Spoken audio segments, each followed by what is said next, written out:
नमस्कार, मैं विनोद विप्लव great legend channel में आपका स्वागत है। हर आदमी के अलग अलग शौक होते हैं, उनके खाने पीने से लेकर और भी चीज़ों के अलग अलग तरीके के शौक होते हैं। लेकिन जो खास लोग होते हैं उनकी पसंद भी खास होती है। और जब रफ़ी साहब की बात हो तो कहना ही क्या, उनकी तो बात ही कुछ अलग थी, लाजवाब थी।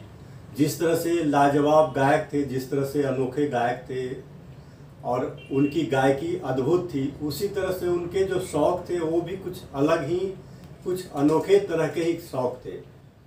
अब जैसे खाने पीने की बात ली जाए तो उनको कच्चा दूध पीने का बड़ा शौक रहता था। कच्चा दूध बहुत पसंद करते थे और कच्चा दूध पीने के लिए वह तरह तरह की तरकीब निकाला करते थे।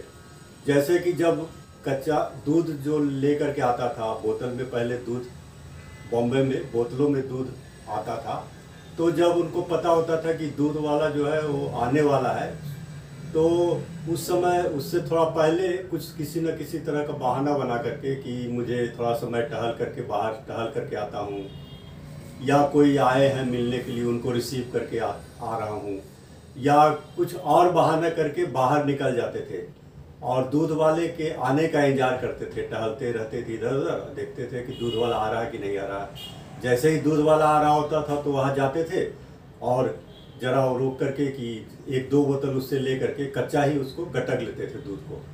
तो जब दूध वाला घर पहुँचाता था बोतलें, तो मैडम जो थी उनकी तो पूछती थी, वो देखती थी बोतल आज कम है, कभी एक बोतल कम है, कभी दो बोतल कम है, तो पूछती थी कि दूध की बोतल कम क्यों लाया आज।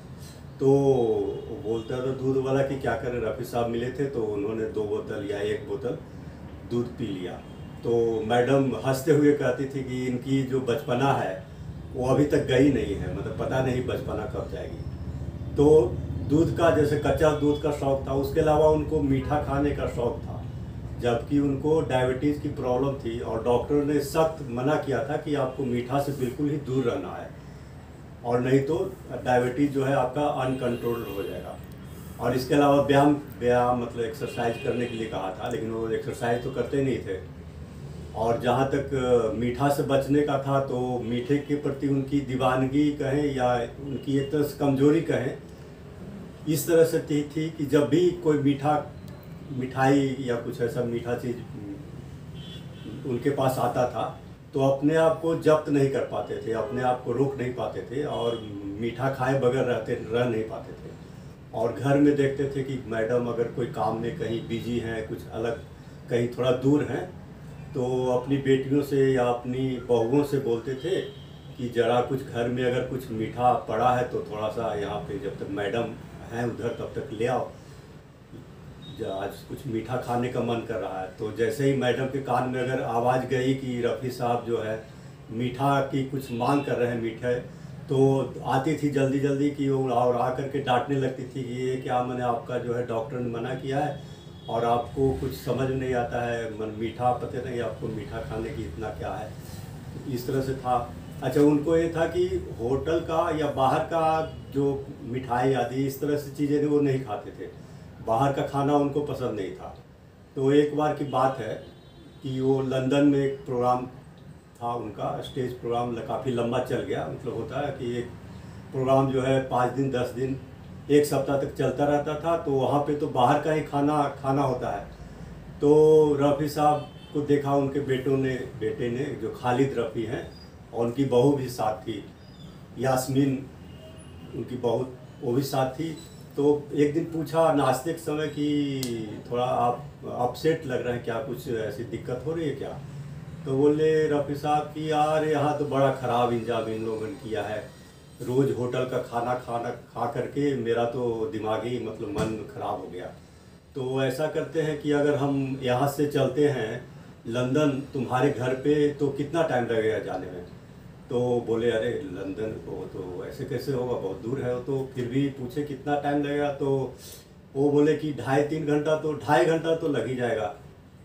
तो बोले ठीक है, 2.5 घंटा जाने में 2.5 घंटा आने में 5 घंटा, और 1 घंटा में मतलब बहू से पूछा कि 1 घंटे में क्या दाल चावल और फर्स्ट क्लास की चटनी बन जाएगी। तो बोले कि हाँ बन जाएगी। तो बोले ठीक है, ऐसा करते हैं हम लोग निकल जाते हैं किसी को बताए बगैर। किसी को बताना नहीं है, नहीं तो यहाँ पे लोग अननेसेसरली मतलब जाने तो देंगे नहीं, क्योंकि प्रोग्राम शाम को ही है।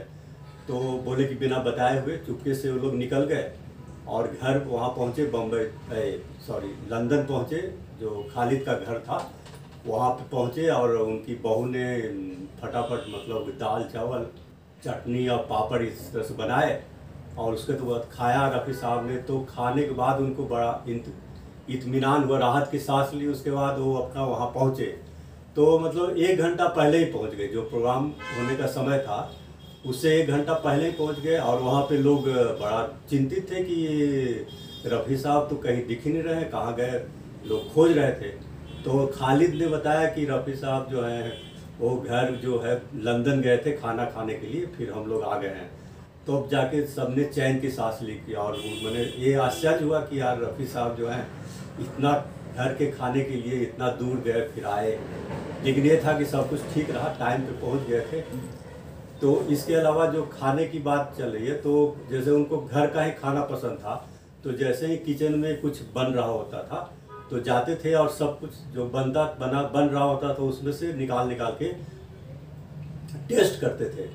और अगर अच्छा लगता तो बड़ा तारीफ करते थे, अब बहुत अच्छा बना है, और उसको फिर खाते थे। और कुछ मान ली किसी ने अपने लिए कुछ बनाया है, जैसे उनकी बहू थी जो अपने लिए कभी कभी बनाती थी।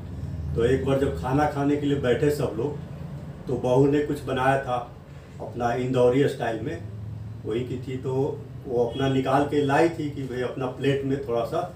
तो रफ़ी साहब ने देखा कि ये क्या है, तो कुछ उनको अच्छा लगा मतलब, तो थोड़ा उन्होंने ले करके चखा। तो बोले बहुत अच्छा है ये, तो थोड़ा और ले लें क्या। तो बहू ने कहा ठीक है लीजिए, ले लीजिए।